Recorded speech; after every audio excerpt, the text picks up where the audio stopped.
Bapa, pikiranku, kehendakku, ku serahkan padamu. Harapanku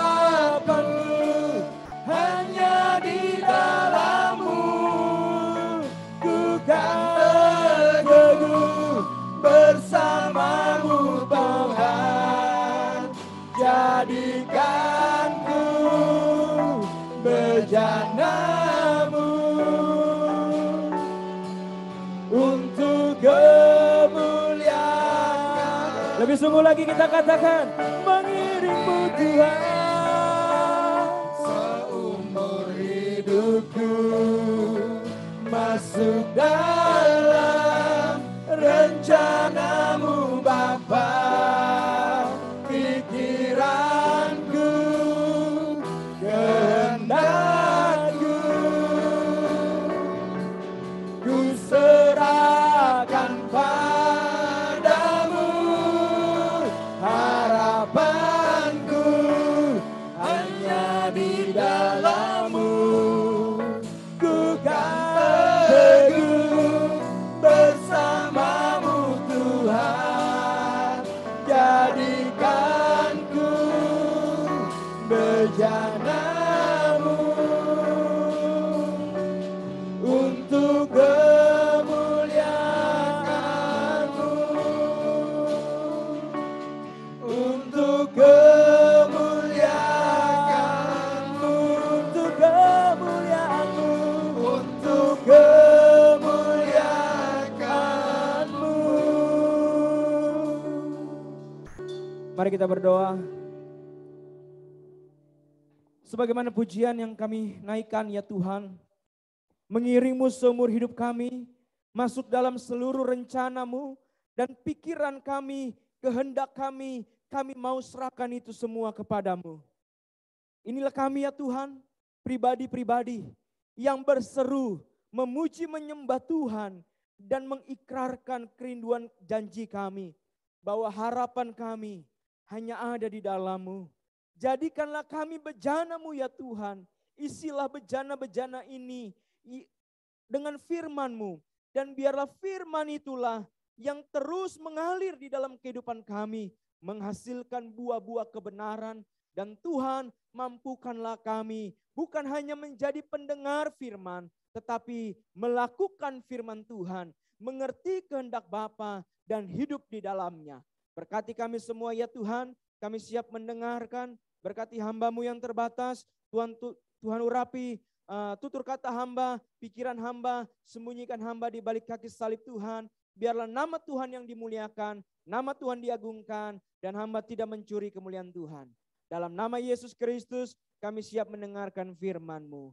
Amin. Silakan duduk Bapak Ibu Saudara yang kasih Tuhan.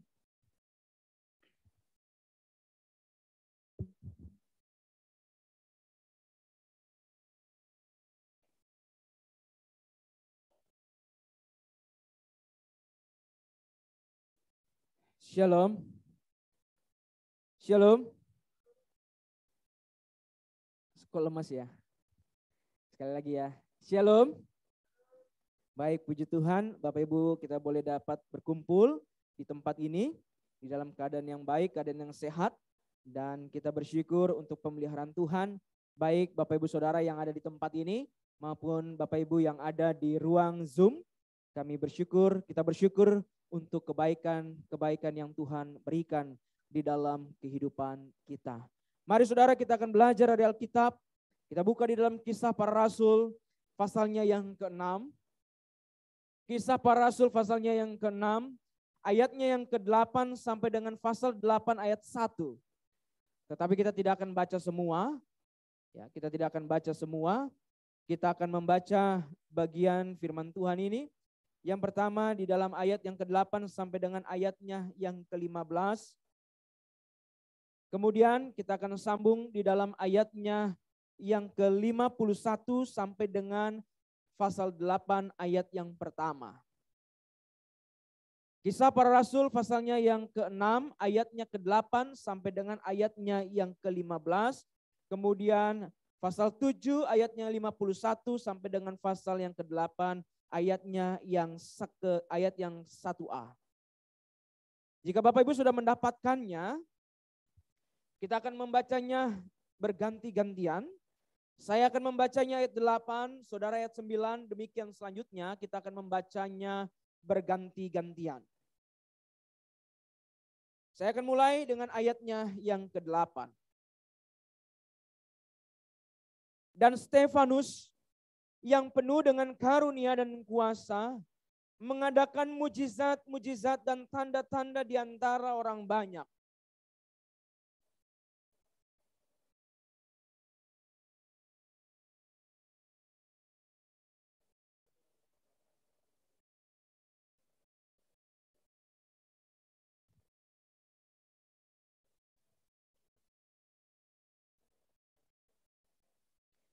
Tetapi mereka tidak sanggup melawan hikmatnya dan roh yang mendorong dia berbicara.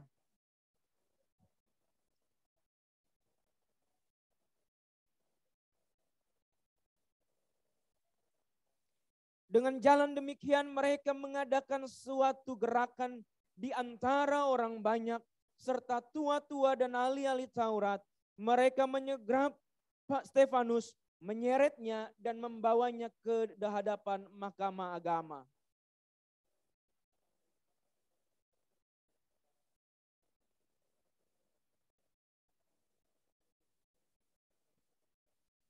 Sebab kami telah mendengar dia mengatakan bahwa Yesus orang Nazaret itu akan merobohkan tempat ini dan mengubah adat istiadat yang diwariskan oleh Musa kepada kita.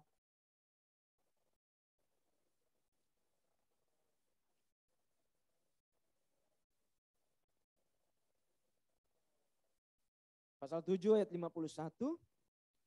Hai orang-orang yang keras kepala dan yang tidak bersunat hati dan telinga, kamu selalu menentang Roh Kudus sama seperti nenek moyangmu, demikian juga kamu.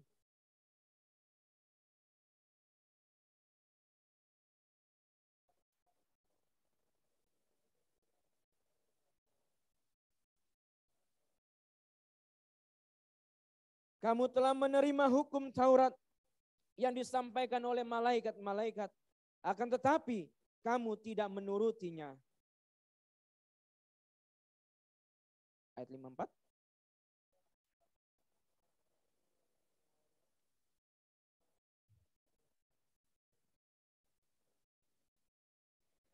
Tetapi Stefanus yang penuh dengan Roh Kudus menatap ke langit lalu melihat kemuliaan Allah dan Yesus berdiri di sebelah kanan Allah.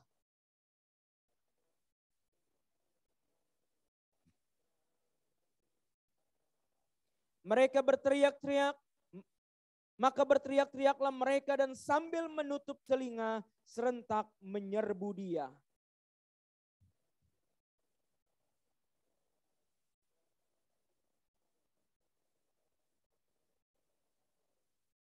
Sedang mereka melemparinya, Stefanus berdoa katanya, ya Tuhan Yesus, terimalah rohku.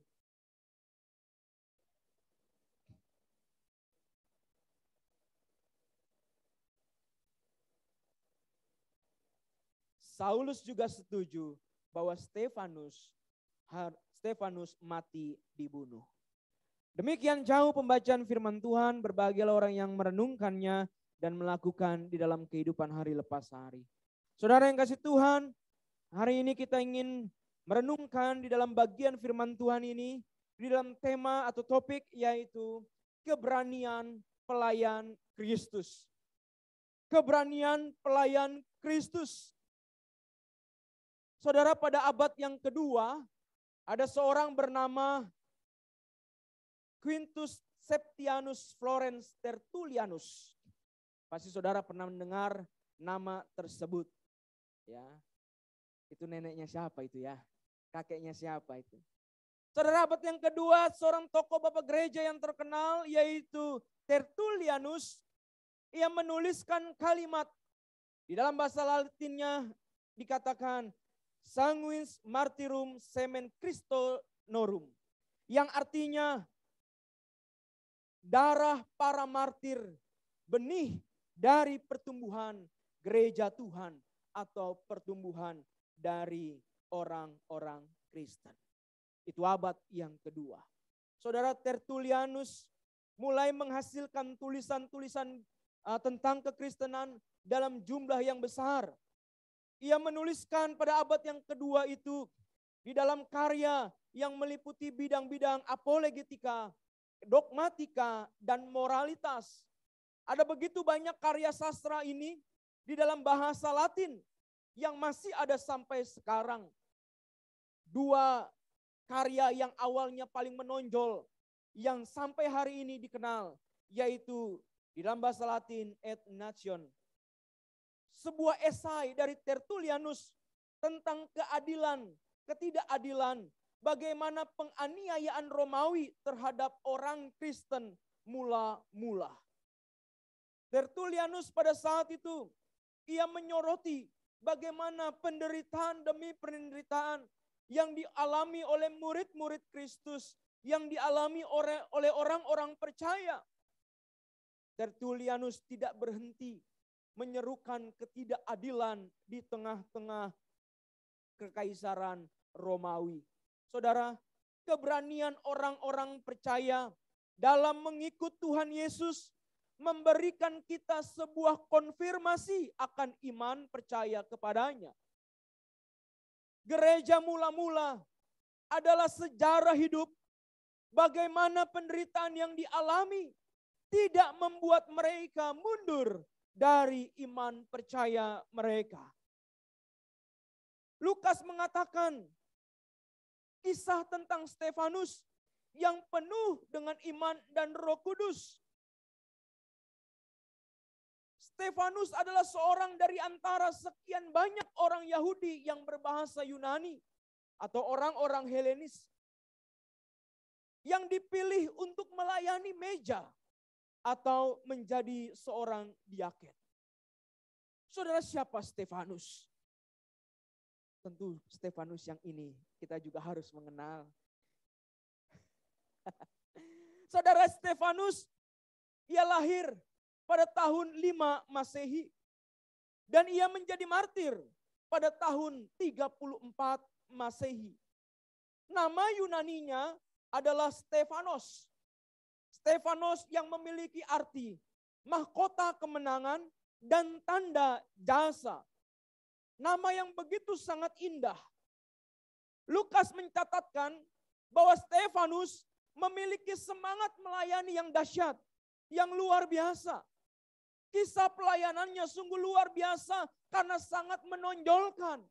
Menonjolkan pribadi seorang jemaat biasa. Ia bukan dari golongan para rasul. Ia bukan daripada orang-orang yang diam di kaki Tuhan Yesus atau yang mengikuti Yesus. Ia adalah seorang Helenis yang bertobat di dalam pemberitaan firman Tuhan. Kemudian ia menjadi pribadi yang sungguh takut akan Tuhan. Dan akhirnya Stefanus dipilih dari antara sekian banyak orang itu untuk menjadi seorang diaken. Jemaat yang biasa namun punya hati yang luar biasa. Jemaat yang biasa namun punya semangat iman dan roh yang luar biasa menyala-nyala. Saudara, Stefanus berani dengan kuat memberitakan Injil. Maka jikalau kita menghitung usia Stefanus melayani, kita dapat melihat bahwa Stefanus melayani di usia kurang lebih 29 sampai dengan 27 sampai dengan 29 tahun. Kalau kita mengikuti daripada angka tahun kelahiran sampai dengan tahun kematian atau menjadi martir, maka kita akan mendapati kurang lebih angka 27, 28 atau 29 tahun. Saudara, apa artinya? Artinya Stefanus melayani pada usia muda. Berbahagialah jika di usia muda saudara dan saya dipilih untuk melayani Tuhan. Stefanus di usia yang muda dibandingkan dengan yang lain, kaum sebangsanya, kaum Yahudi, yang ada di dalam kumpulan orang percaya. Stefanus dituliskan dan dicatatkan oleh Lukas bahwa ia menonjol dalam hal iman, dalam hal kasih, dalam kuasa rohani, dan dalam hikmatnya. Saudara, beberapa kali Lukas mencatatkan. Yang pertama di dalam pasal ke-6 ayat yang ke-5. Di situ dikatakan oleh Lukas tentang Stefanus. Pasal yang ke-6 ayatnya yang ke-5 dikatakan, Stefanus seorang yang penuh iman dan Roh Kudus. Ia penuh iman dan Roh Kudus. Kemudian kembali dituliskan oleh Lukas di dalam pasal yang ke-6 ayatnya yang ke-8. Lukas mengatakan, Stefanus yang penuh dengan kuasa dan karunia dan kuasa. Ayat 10 kembali dituliskan tentang Stefanus, yaitu Stefanus memiliki hikmatnya dan roh yang mendorong dia berbicara. Saudara, di antara 7 orang yang dipilih oleh umat Tuhan untuk menjadi pelayan Tuhan, hanya Stefanus yang dituliskan dengan berulang kali bagaimana kehidupan spiritualnya di hadapan Tuhan. Iman, kasih, kuasa rohani, hikmat di dalam perjalanan pelayanannya, panggilan dan pelayanannya, ia menyerahkan totalitas hidupnya hanya untuk melayani Tuhan. Di dalam Lukas 6 ayat yang ke-7 mengatakan, setelah dipilihnya 7 orang melayani atau 7 orang yang menjadi diaken, maka di dalam ayat yang ke-7, kalau Bapak Ibu kita perhatikan, maka di situ dituliskan, firman Allah makin tersebar, jumlah murid di Yerusalem makin bertambah banyak, juga sejumlah besar imam menyerahkan diri dan percaya. Itu yang dicatatkan di dalam Lukas, di dalam Kisah Para Rasul 6 ayat yang ke-7. Setelah 7 orang itu dipilih untuk melayani Tuhan. Tetapi saudara, kalau kita tarik mundur di dalam pasal yang keempat dan pasal yang kelima, maka di sana dicatatkan oleh Lukas, yaitu Petrus dan Yohanes. Mereka ditangkap, mereka diadili di mahkamah agama, kemudian mereka dilarang memberitakan, dilarang mengajarkan, dilarang menyatakan atas nama Yesus Kristus. Mari kita perhatikan di dalam pasal yang kelima, ayat yang ke-40 sampai dengan ayatnya yang ke-42. Pasal yang kelima, ayatnya yang ke-40 sampai dengan ayatnya yang ke-42. Mari kita perhatikan di situ. Mari kita baca di dalam Alkitab kita masing-masing. Pasal yang kelima ayat 40 sampai dengan 42, demikian firman Tuhan. Mari kita membaca di situ. Mereka memanggil rasul-rasul itu, lalu menyesah mereka dan melarang mereka mengajar dalam nama Yesus. Sesudah itu mereka dilepaskan. Rasul-rasul itu meninggalkan sidang mahkamah agama dengan gembira karena mereka telah dianggap layak menderita penghinaan oleh karena nama Yesus. Ayat 42. Dan setiap hari mereka melanjutkan pengajaran mereka di bait Allah dan di rumah-rumah orang, dan memberitakan Injil tentang Yesus yang adalah Mesias. Saudara, bertambahnya personil dalam pelayanan membuat mereka semakin giat di dalam pemberitaan Injil. Bertambahnya pelayan-pelayan Tuhan tidak membuat mereka takut, tidak membuat mereka gentar, tidak membuat mereka putus asa, tetapi justru membuat mereka semakin gentar, semakin giat lagi untuk memberitakan firman Tuhan. Sebagai seorang pelayan, jemaat mula-mula, mereka berani menyatakan kebenaran Injil sekalipun resikonya adalah hukuman. Sekalipun resikonya adalah dihina, bahkan harus dihukum mati. Saudara, Stefanus menjadi pionir, diaken yang berani menyatakan Injil dan berani menghadapi kematian karena Injil. Tetapi muncul pertanyaan, mengapa Stefanus yang relatif masih muda itu, ia berani memberitakan Injil, ia berani menghadapi segala sesuatunya? Apa yang membuat dia berani? Saudara, mari kita perhatikan di dalam pasal yang ke-6 ayatnya yang ke-8. Di dalam pasalnya yang ke-6 ayatnya yang ke-8. Di situ dikatakan, Stefanus yang penuh dengan karunia dan kuasa mengadakan mujizat-mujizat dan tanda-tanda di antara orang banyak. Saudara, dalam terjemahan bahasa Yunaninya, ayat ini mengatakan bahwa Stefanus penuh dengan pistis, iman. Dan Stefanus penuh dengan power, dunamos. Saudara, maka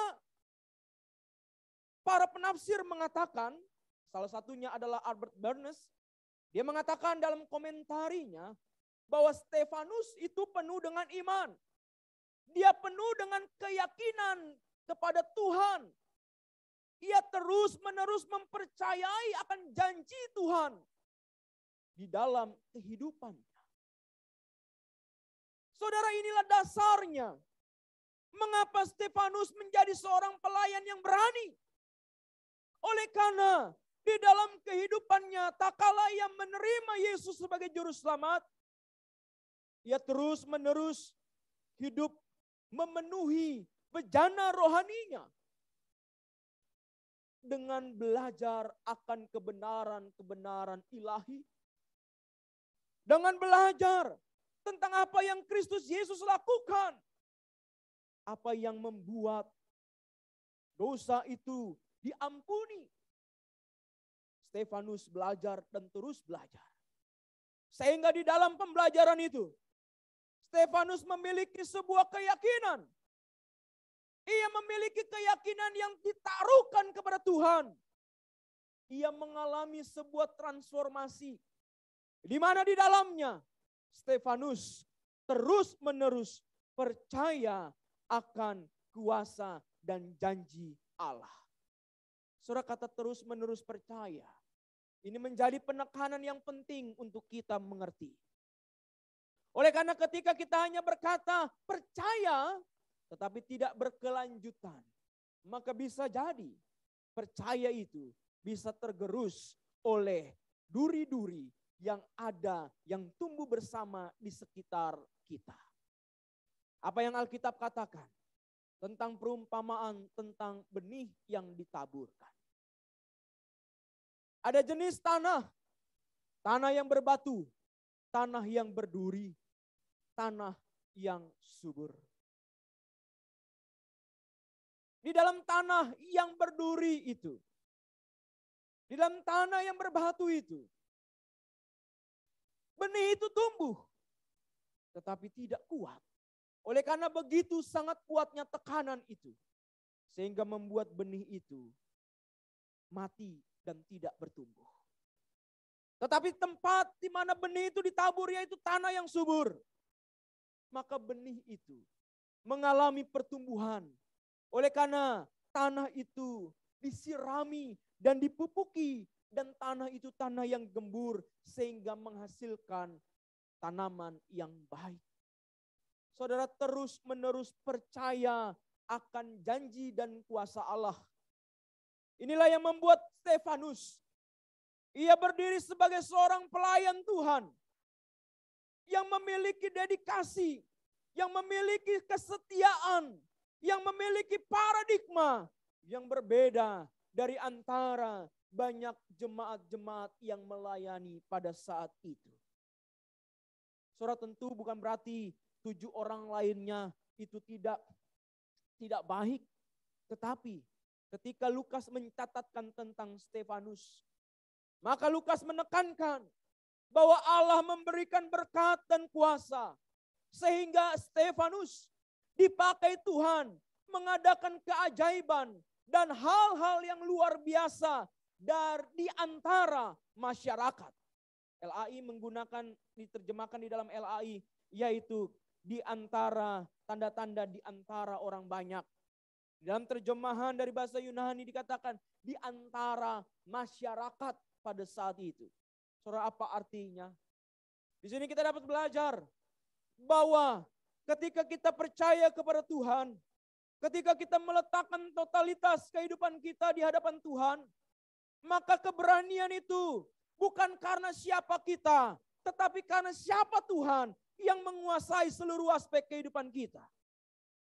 Di dalam iman dan percaya kepada Tuhan, kita dibangkitkan untuk menjadi pribadi-pribadi yang berani untuk menyatakan kisah kasih Allah yang mati di kayu salib, Dia bangkit dan menebus setiap dosa saudara dan saya. Bapak Ibu, di sini kita lihat bahwa karunia yang Allah berikan haruslah dipakai untuk memuliakan Allah dengan berani bertindak sebagai seorang pelayan yang penuh dengan iman. Karunia yang Tuhan berikan kepada saudara dan saya, bakat, talenta, apapun itu yang ada pada kita, seharusnya kita menyadari bahwa itulah waktu di mana Tuhan ingin kita pakai itu untuk memuliakan nama Tuhan. Dan bertindak secara berani sebagai seorang pelayan yang mengasihi Tuhan. Saudara, keberanian seorang pelayan lahir dari terus-menerus percaya dan memiliki pengharapan hanya kepada Allah di dalam segala hal. Keberanian seorang pelayan akan lahir dan terus-menerus menguat tak kalah di sepanjang perjalanan imannya ia hanya menaruhkan hidupnya, pengharapannya di dalam Tuhan. Saudara, penulis Ibrani mengatakan pengharapan di hadapan Allah itu, kepada Allah itu adalah sau yang kuat. Pengharapan itu adalah sebuah kepastian. Kepastian di dalam iman percaya kita bahwa Tuhan menuntun dan Tuhan menyertai saudara dan saya. Inilah kekuatan yang melahirkan keberanian untuk hidup sebagai seorang pelayan Kristus di tengah angkatan yang tidak percaya ini. Bapak Ibu, dalam pelayanan pemberitaan Injil, Stefanus siap. Dikatakan Alkitab, dia siap bersoal jawab, mempertanggungjawabkan iman kepada Yesus Kristus. Kalau kita memperhatikan di dalam ayatnya yang ke-8, mari kita kembali di dalam teks kita memperhatikan di dalam ayatnya yang ke-9. Ayatnya yang ke-9. Di situ dituliskan demikian. Beberapa orang dari jemaat Yahudi yang disebut jemaat orang Libertini, anggota-anggota jemaat itu adalah orang-orang dari Kirene dan dari Alexandria bersama dengan beberapa orang Yahudi dari Kilikia dan dari Asia. Bapak Ibu saudara yang kasih Tuhan, kemudian dikatakan di situ bahwa orang-orang itu bersoal jawab dengan Stefanus. Saudara, siapakah orang Libertini ini? Tidak banyak keterangan mengenai kaum atau orang-orang Libertini, tetapi para teolog sepakat bahwa kaum Libertini adalah kaum Yahudi yang ditawan menjadi budak, kemudian mereka dilepaskan. Inilah kaum Libertini. Atau diterjemahkan dengan kata yaitu kaum atau orang-orang bebas. Ya, orang-orang bebas. Inilah kaum Libertini. Saudara, mereka berkumpul di situ. Mereka bersoal jawab dengan Stefanus. Mereka mempertanyakan tentang iman, tentang keyakinan Stefanus terhadap Tuhan, tentang Tuhan, dan tentang apa yang dipercayai. orang-orang Yahudi Helenis ini, atau orang-orang Libertini ini, bersoal jawab dengan Stefanus mengenai iman kepada Tuhan Yesus. Sebagaimana dikatakan di dalam ayatnya yang ke-10. Ketika mereka berdiskusi atau bersoal jawab, maka ayat 10 dikatakan Alkitab. Mari kita perhatikan di situ. Ayat yang ke-10 dari pasal yang ke-6, apa dikatakan? Mari kita perhatikan Alkitab kita. Yuk kita baca sama-sama 3-4. Ya. Mereka tidak sanggup melawan hikmatnya dan roh yang mendorong dia berbicara. Saudara, Stefanus dikatakan Alkitab bahwa ketika orang-orang itu bersoal jawab dengannya, maka Stefanus yang penuh dengan roh dan hikmat itu memiliki kekuasaan, memiliki hikmat, memiliki wibawa ketika ia menyampaikan tentang iman dan percayanya kepada Tuhan di hadapan orang-orang tersebut. Mereka tidak mampu untuk berdebat, untuk berdialog, mengalahkan atau berapologetik dengan Stefanus. Saudara yang kasih Tuhan, sudah seharusnya sebagai seorang pelayan Tuhan dengan penuh keberanian untuk mempertanggungjawabkan iman percayanya kepada Tuhan. Hal ini searah dengan apa yang dikatakan oleh Rasul Petrus. Rasul Petrus mengatakan di dalam 1 Petrus 3 ayatnya yang ke-15 sampai dengan 16. Mari kita perhatikan di sana. 1 Petrus pasal yang ketiga ayat 15 dan 16. Mari kita perhatikan di situ. Dan kita baca bersama-sama 1 Petrus 3 ayatnya yang ke-15 sampai dengan 16. Demikian firman Tuhan, kita baca bersama-sama. Tetapi kuduskanlah Kristus di dalam hatimu sebagai Tuhan. Dan siap sedialah pada segala waktu untuk memberi pertanggungjawab kepada tiap-tiap orang yang meminta pertanggungjawaban dari kamu tentang pengharapan yang ada padamu. Tetapi haruslah dengan lemah lembut dan hormat dan dengan hati nurani yang murni, supaya mereka yang memfitnah kamu karena hidup yang saleh dalam Kristus menjadi malu karena fitnahan mereka itu. Saudara, sebagai seorang pelayan dengan penuh keberanian, saudara dan saya kita dipanggil untuk menjadi saksi Kristus, berani menyatakan tentang apa yang saudara dan saya percayai, apa yang saudara dan saya yakini di hadapan Tuhan kepada setiap orang yang meminta pertanggungjawaban. Tetapi di dalam nas 1 Petrus 3 ayat 15-16, kita melihat di situ bahwa dasar yang utama adalah kuduskanlah Kristus dalam hatimu sebagai Tuhan. Saudara, ini adalah dasar. Ini adalah hal yang utama untuk saudara dan saya, kita berani menyampaikan berita tentang Yesus Kristus. Keyakinan yang melekat di dalam diri kita. Kita akan berani nyatakan oleh karena kita mengalami apa yang kita yakini. Ilustrasi sederhananya, kalau saudara dan saya kita ditanya oleh orang lain, siapa nama bapakmu? Siapa nama ibumu? Saudara pasti dengan yakin saudara akan menjawab nama daripada bapak dan ibu saudara. Kalau saudara ditanya, bagaimana ayah dan ibumu? Maka saudara dengan yakin menjawab, ayah dan ibuku, mereka begini, begini, begini, dan begitu. Kalau ditanya tentang orang tua saudara, maka saudara berani dengan lantang menyatakan apa yang saudara percayai dan yakini tentang mereka. Mengapa? Karena saudara tahu siapa mereka. Dan saudara adalah buah hati mereka. Saudara, apa artinya? Ketika kita percaya kepada Tuhan Yesus Kristus, ketika kita beriman kepada Dia, ketika kita meyakini bahwa saudara dan saya kita menjadi anak-anak Allah, maka di situ ada hubungan yang dipersatukan. Bapa di dalam kita dan kita di dalam Bapa, firman-Nya di dalam kita. Maka ketika Ia nyata di dalam diri kita, Ia menjadi Tuhan, pemilik kehidupan kita. Maka disitulah kita diperintahkan untuk dengan berani, siap sedia pada segala waktu untuk memberi pertanggung jawab kepada tiap-tiap orang yang meminta pertanggung jawab dari apa yang kamu harapkan, apa yang kamu percayai.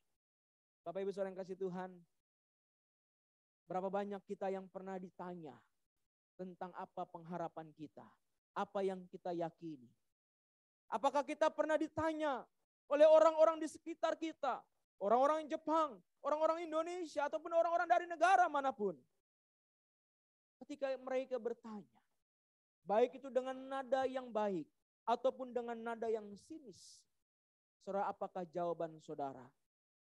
Apakah saudara dengan yakin dan teguh mengatakan, aku percaya Yesus Kristus adalah Tuhan dan Juru Selamat? Atau justru kita mundur secara teratur karena kita tidak berani mengatakan Yesus adalah Tuhan dan Juru Selamat. Saudara, keberanian seorang pelayan. Tadi yang pertama kita sudah melihat bahwa dasarnya adalah iman dan kepercayaan yang terus-menerus bertumbuh di dalam Kristus. Keberanian sebagai seorang pelayan, yaitu tak kala dia berani menyatakan tentang apa yang ia imani. Tetapi Alkitab juga mengatakan, ketika kita menjawab apa yang mereka tuntut untuk kita jawab, kita harus menjawabnya itu dengan lemah lembut dan penuh hormat. Yang kedua, Petrus mengatakan di situ, ketika menjawab pertanyaan itu, menjawab diskusi itu dengan hati nurani yang murni. Surah ini yang menjadi bagian penting untuk kita perhatikan, yaitu tak kala kita mau memberitakan kasih Tuhan, tak kala kita mau menyatakan firman Tuhan, maka kita harus menyatakan dengan kasih, dengan lemah lembut, dengan sikap yang menghormati sesama kita. Dengan hati nurani yang murni. Tidak ada amarah, tidak ada kebencian, tidak ada hal-hal yang membuat kita semakin keras dengan mereka.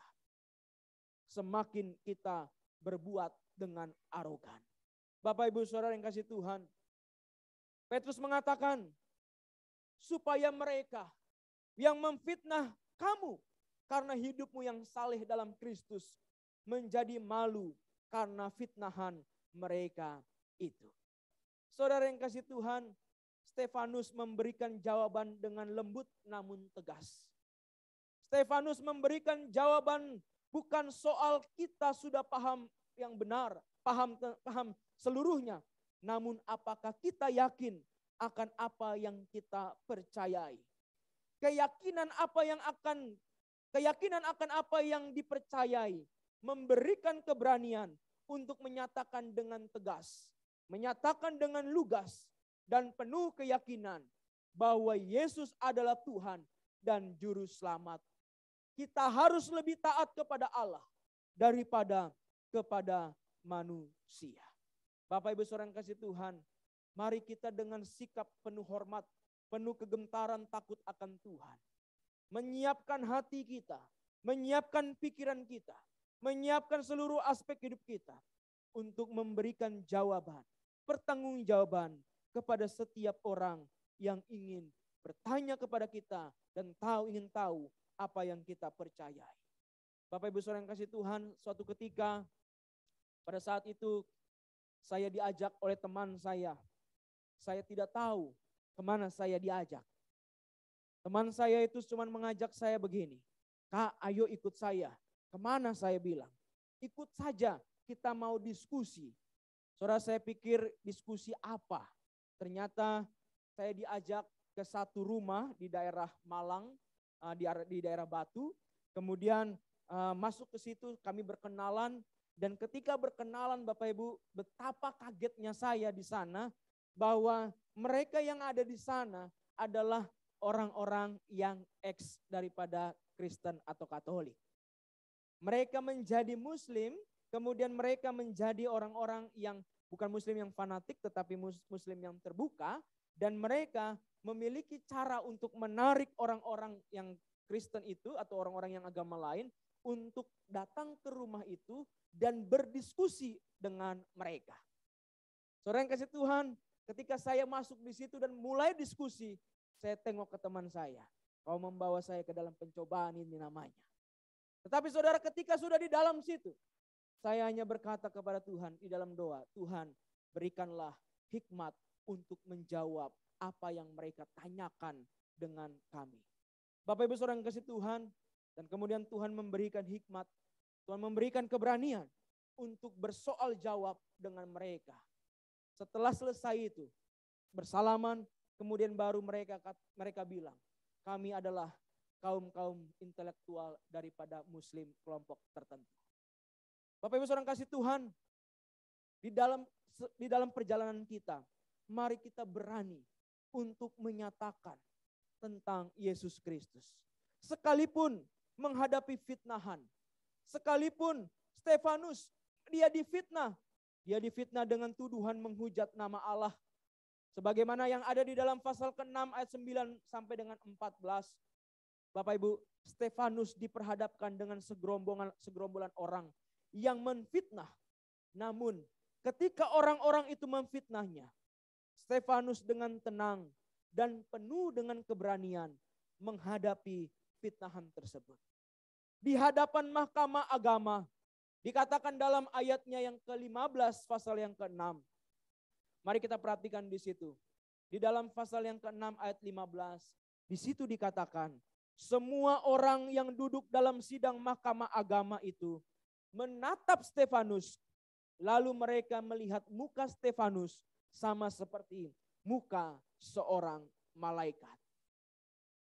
Hikmat dan pimpinan Roh Kudus membawa keberanian pada diri Stefanus. Muka Stefanus yang sama seperti muka seorang malaikat menunjukkan keadaan yang penuh dengan kuasa, penuh dengan wibawa, penuh dengan otoritas dalam kuat kuasa Allah. Ketika menghadapi orang-orang yang tidak percaya, keberanian seorang pelayan dalam kuasa Allah menunjukkan bahwa ia tidak berbicara dalam hikmat dan kuasa manusia, melainkan ia berbicara dalam hikmat dan kuasa daripada Allah. Ketika Stefanus diperhadapkan dengan mahkamah agama, Stefanus tidak mundur. Justru di hadapan mahkamah agama itu, Stefanus dengan lantang menyatakan kebenaran. Stefanus dengan lantang menyatakan kebenaran sejarah umat Allah. Stefanus memberikan argumentasi yang penuh dengan makna. Ketika kita baca di ayat-ayat itu, bagaimana Stefanus mengutip mulai daripada Abraham sampai dengan Salomo. Di situ Stefanus mengutip bagian-bagian mereka, tokoh-tokoh tersebut. Yang pertama, Stefanus mengutip daripada Abraham. Ketika Stefanus mengutip daripada Abraham, Stefanus hendak menunjukkan, Stefanus hendak menyatakan kepada orang-orang di dalam mahkamah agama itu. Yang pertama, umat Allah haruslah mendengar dan menjawab panggilan Allah. Umat Allah haruslah mendengar dan menjawab panggilan Allah. Abraham mendengar Allah berfirman, yaitu keluarlah engkau dari negeri, dari sanak saudaramu, pergi ke negeri yang akan kutunjukkan kepadamu. Abraham keluar dari rumahnya, sekalipun Alkitab mengatakan bahwa Abraham tidak tahu kemana ia akan pergi. Di dalam Ibrani 11 ayat yang ke-8. Yang kedua, ketika Stefanus menyatakan tentang Abraham, Stefanus ingin menunjukkan bahwa Abraham memiliki keberanian, yaitu berani melawan arus atau berani menghadapi tantangan di luar zona nyaman. Saudara, Abraham dipanggil ke negeri yang tidak tahu kemana ia akan berangkat. Tetapi Abraham berani melawan arus. Dia tidak mau tinggal di zona nyaman. Dia mendengarkan Allah. Dan dia terus berangkat ke negeri itu. Inilah keberanian seorang pelayan Tuhan. Ketika ia dipanggil, ketika ia mendengarkan suara Allah, maka Barclay mengatakan seorang Kristen tidak berhak menuntut untuk mengetahui kemana ia akan diutus. Seorang Kristen, seorang murid Kristus, seorang pelayan Kristus tidak memiliki hak menuntut untuk tahu kemana ia akan pergi diutus. Oleh karena pengutusan itu adalah kehendak Tuhan. Tuhanlah yang mengutus. Maka dia harus berani untuk bertindak melawan arus. Saudara, Stefanus memberikan jawaban dengan penuh keberanian. Bahwa Allah memanggil dalam kuasanya. Memanggil Abraham dalam kuasanya untuk datang dan taat kepada Allah tanpa harus bernegosiasi. Tanpa harus bernegosiasi. Ketaatan kepada Allah memberikan keberanian untuk bertindak. Bertindak mendengarkan suara Allah. Bertindak menjawab suara Allah, panggilan Allah. Bertindak melawan tantangan atau melawan arus. Tidak tinggal di zona nyaman. Stefanus mengambil contoh daripada Abraham. Contoh yang kedua yaitu Yusuf. Stefanus memberikan kesimpulan akan tokoh daripada Yusuf ini di dalam ayatnya yang ke-9 dan 10 pasal yang ke-7. Ketika Stefanus di hadapan mahkamah agama, ia mengatakan bahwa Allah menyertai dia dan melepaskannya dari segala penindasan serta menganugerahkan kepadanya kasih karunia dan hikmat. Kisah Yusuf hendak membukakan bahwa keberanian Yusuf untuk menghadapi Firaun dan keberaniannya untuk mengampuni karena Yusuf yakin bahwa Allah beserta dengan dia.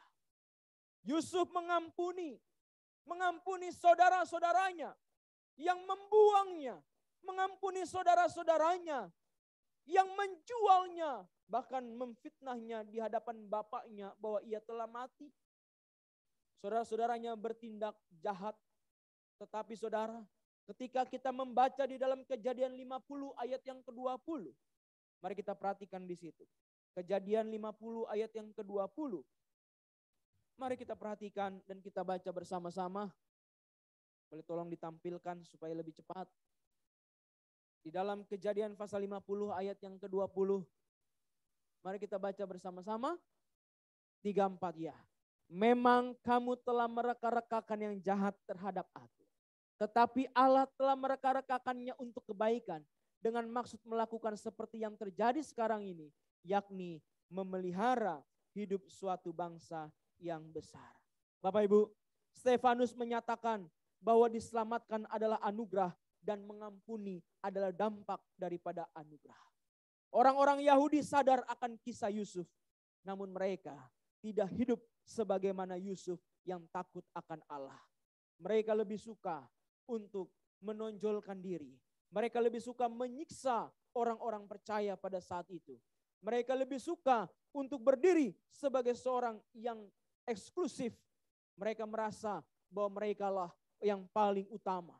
Yang ketiga, Stefanus mengambil contoh atau mengutip daripada kisah Musa.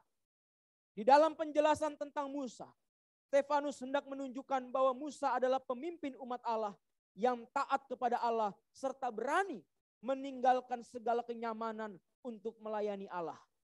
Sekalipun Musa pada saat itu ditolak oleh kaumnya, namun itu tidak membuat ia lari daripada panggilannya. Musa berani mengambil resiko menjadi pemimpin. Ia berani menghadapi umat Allah, bangsa-bangsa sekitarnya. Bahkan ketika ia harus mengorbankan kepentingan dirinya sendiri, ia tidak peduli, melainkan ia terus memuliakan Allah. Ia terus melayani Allah dengan penuh keberanian. Saudara, hal ini berbeda dengan orang-orang Yahudi pada masa itu. Mereka lebih suka menonjolkan diri ketimbang melayani dengan penuh keberanian. Dan yang terakhir, Daud dan Salomo. Stefanus memberikan contoh Daud dan Salomo. Kepada Daud dijanjikan bait Allah, namun Salomolah yang membangun. Dikatakan di dalam Kisah Rasul pasal yang ke-7 ayat 48. Mari kita perhatikan Kisah Para Rasul pasal yang ke-7 ayatnya yang ke-48. Kisah Para Rasul pasal yang ke-7 ayat yang ke-48, kita baca 47 dan 48. Mari kita perhatikan apa yang dikatakan Stefanus tentang hal tersebut. Demikian firman Tuhan. Tetapi Salomolah yang mendirikan sebuah rumah untuk Allah, ayat 48. Tetapi yang maha tinggi tidak diam dalam apa yang dibuat oleh tangan manusia, seperti yang dikatakan oleh nabi dan seterusnya.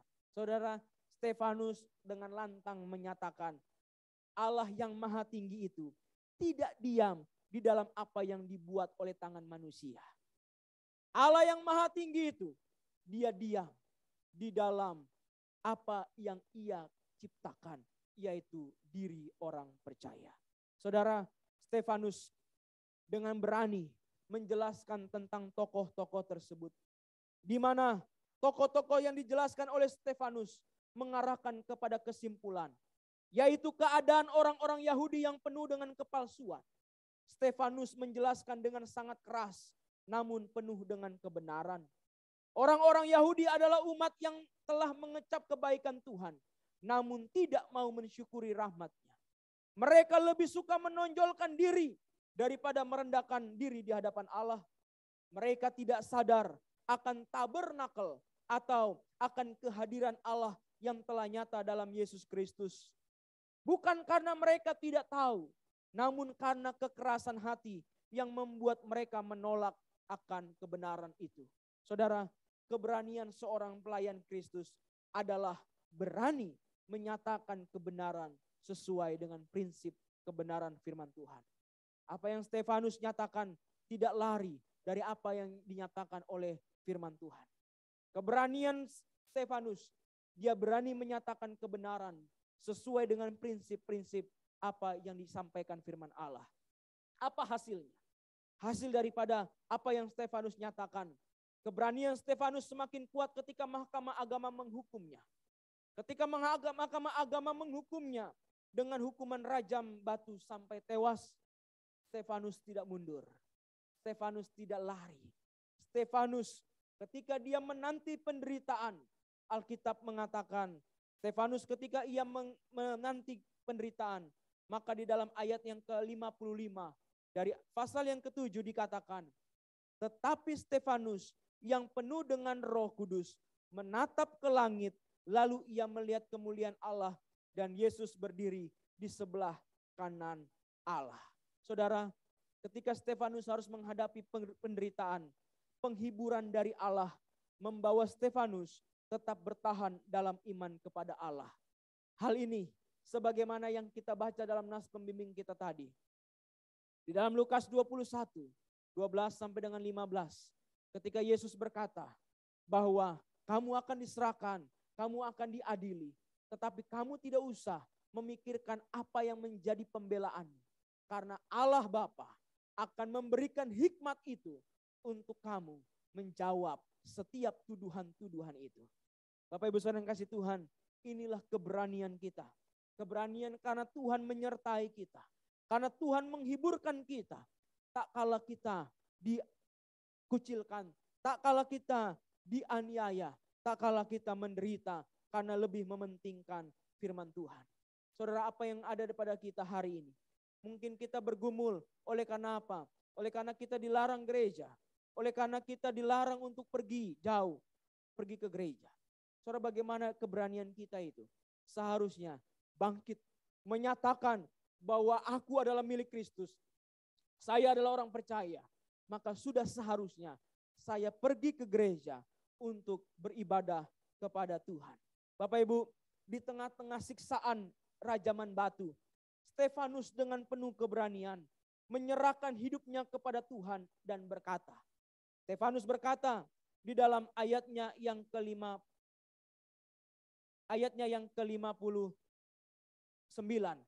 Di situ dikatakan, Stefanus berseru, "Ya Tuhan, terimalah rohku. Ya Tuhan, terimalah rohku." Saudara, Stefanus bukan dihukum pancung atau penggal. Dia bukan dihukum ditombak. Dia dihukum dirajam sampai batu. Dirajam sampai mati. Saudara bisa bayangkan dirajam batu sampai mati. Itu artinya menderitanya perlahan-lahan. Lemparan batu itu tidak langsung kena kepala. Mungkin kena dada. Mungkin kena pipi. Mungkin kena tangan. Mungkin kena belakang. Mungkin kena kepala. Dan kena bagian-bagian tubuh. Karena Alkitab katakan mereka menyerbu Stefanus. Melemparinya. Merajamnya dengan penuh gairah. Saudara, Stefanus menderita. Dia menderita perlahan-lahan. Maka Alkitab katakan, ia diberikan penghiburan. Ia melihat bahwa Allah, ketika langit terbuka itu, Kristus berdiri di sebelah kanan Allah. Apa artinya? Di dalam penderitaan karena Injil, Allah tetap memelihara dan menuntun. Saudara, ketika Stefanus berseru, terimalah rohku. Dan ketika ia menjelang kematiannya, kalimat yang Stefanus sampaikan di dalam doanya menjadi penutup daripada nyawanya ketika ia menyampaikan di dalam ayat yang ke-60. Dikatakan Alkitab, sambil berlutut, ia berseru dengan suara nyaring. Apa katanya? Apa katanya di situ? Yuk kita lihat di dalam ayatnya yang ke-60. Mari kita lihat. Mana? Belum ada. Oke, lihat di dalam Alkitab kita apa katanya di situ? Ayat 60. Tuhan, janganlah tanggungkan dosa ini kepada mereka. Saudara, sambil berlutut, Stefanus dengan penuh kegentaran keberanian. Ia berkata, Tuhan, janganlah tanggung dosa ini kepada mereka. Apa artinya, saudara? Stefanus dalam keadaan menderita. Stefanus dalam keadaan yang penuh dengan darah berlumuran. Mungkin tubuhnya sudah biru-biru, kuning, hijau, dan lain sebagainya. Dalam keadaan itu, Stefanus masih berkata, Bapa, ampunilah mereka. Saudara, ini keberanian yang harus nyata dalam diri kita. Keberanian sebagai seorang pelayan. Ketika ia mengalami aniaya, ketika ia dianiaya, ketika ia disakiti. Keberanian yang paling utama. Ketika ia percaya akan karya Kristus, maka disitulah dia dapat berkata, Tuhan, ampunilah mereka. Tuhan, jangan tanggungkan dosa mereka. Bapak Ibu saudara yang kasih Tuhan, Stefanus berani berdiri sebagai seorang pelayan Kristus. Kita adalah pelayan Kristus. Maka dalam iman, di dalam pengharapan, dan di dalam kasih, kita harus berdiri sebagai orang-orang yang sungguh memiliki keberanian berdasarkan iman dan kuasa dari Allah. Pelayan Kristus harus berani untuk melayani kaum yang lemah. Sebagaimana Stefanus melayani janda-janda, pelayan Kristus berani memberitakan Injil. Berani memberikan pertanggungjawaban iman kepada orang-orang yang meminta pertanggungjawaban. Pelayan Kristus harus berani menghadapi tantangan dalam pelayanan. Tantangan kita bukan dianiaya. Tantangan kita bukan dilempari batu. Tantangan kita hanya seujung kuku daripada penderitaan para martir. Masakan dengan tantangan yang seujung kuku itu, kita kemudian lari tinggalkan Tuhan. Lari tinggalkan pelayanan. Bapak Ibu saudara kasih Tuhan, ini bukan bagian daripada murid Kristus. Pelayan Kristus, dia berani menghadapi tantangan. Pelayan Kristus, dia berani membukakan kebenaran sesuai dengan firman Tuhan. Pelayan Kristus, dia berani menghadapi penderitaan karena pelayanan. Pelayan Kristus, dia juga berani untuk mengampuni mereka yang menolak Injil. Mengampuni mereka yang melempari dengan batu yang artinya menganiaya. Saudara, kasih yang berasal dari Allah kelak membukakan mata Saulus. Dikatakan di dalam Alkitab. Saudara, maka kita belajar akan sejarah Alkitab. Bagaimana bapak-bapak gereja mereka sebagai seorang martir, mereka tetap berdiri. Darah martir, disitulah akan tumbuh gereja Tuhan. Di dalam darah para martir, disitulah tumbuh iman percaya kepada Tuhan. Tuhan Yesus memberkati kita semua. Marilah kita menjadi murid-murid yang berani, menjadi pelayan Tuhan yang berani, karena kuasa yang Tuhan berikan kepada kita. Tuhan memberkati. Mari kita masing-masing tundukkan kepala kita. Mari kita merenungkan bagian firman Tuhan ini 1-2 menit sebelum kita masuk ke dalam lagu perjamuan kudus. Mari kita renungkan firman Tuhan yang kita sudah baca, yang kita sudah dengarkan. Sejenak mari kita merefleksikan di dalam diri kita. Mari saudara jawab pertanyaan ini. Apakah saudara yakin bahwa saudara adalah pelayan Kristus? Apakah saudara sudah meyakini dengan kokoh bahwa saudara adalah pelayan-pelayan Kristus yang dipanggil, yang dipilih dan dipanggil di dalam kuat kuasa Allah?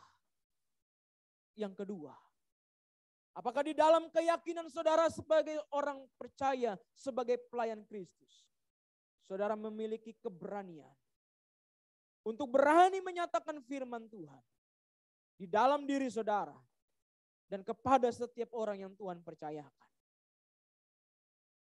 Yang ketiga, apakah sebagai pelayan-pelayan Kristus, sebagai jemaat-jemaat Tuhan yang telah dipilih dan dipanggil, apakah saudara berani menderita demi Injil, menderita bagi kemuliaan Bapa, menderita di dalam anugerah, berdasarkan anugerah yang Tuhan telah berikan kepada saudara?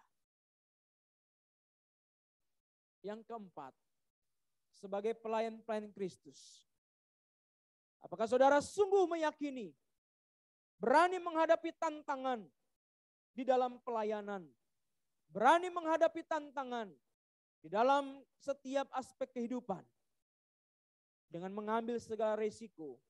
Jikalau itu diperlukan bagi Injil, maka kita masuk ke dalam resiko itu. Sebagaimana pujian yang mengatakan, mengikut Yesus adalah keputusanku. Mengikut Yesus adalah keputusanku. Ku tak bimbang, ku tak gentar.